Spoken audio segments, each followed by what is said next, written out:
สบายดีพ่อแม่พี่น้องนี่ผลงานเฮาวันนี้มื้ออื่นลงกรุงเทพเลยจบข่าวเลยทุกคนเลยปลาในเรือ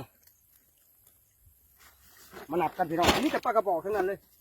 นี่ที่ทำเป็นปลากระบอก2 4 6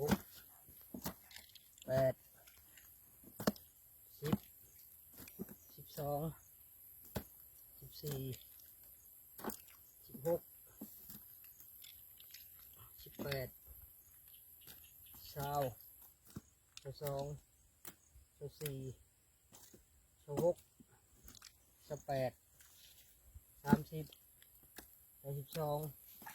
34 36 38 40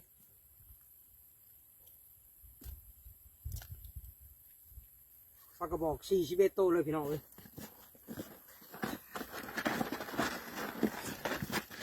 น้ำแข็งเขา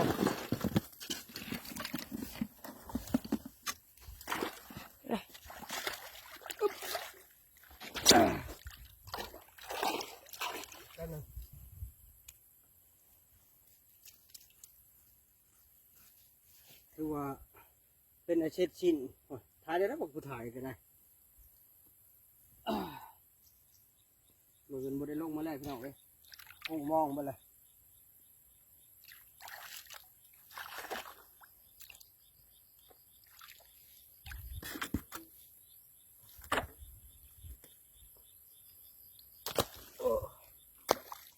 จนขาดทุกคนเลย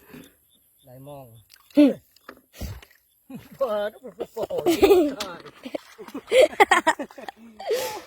ก็เรียกว่ามันบริตายพี่น้องมันก็เรียกว่ามันตายก็เรียบร้อยเร็ว ทีมพาเที่ยวตกน้องเลย โอ้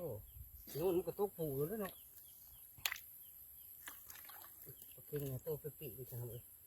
เป็นไงฮะเลยอยู่หน้าก็ยังมีอยู่ กันนี่เนาะขอปลาปุ๊กเอาบ่เนาะ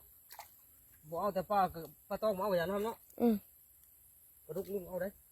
เอาไป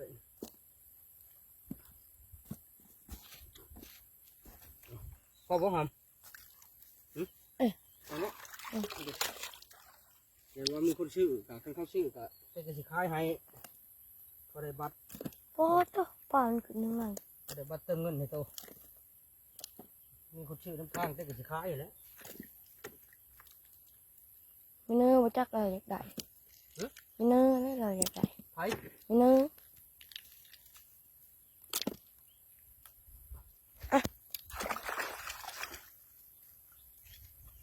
กันเลยพี่โอเค3เรียบร้อยเลยจบ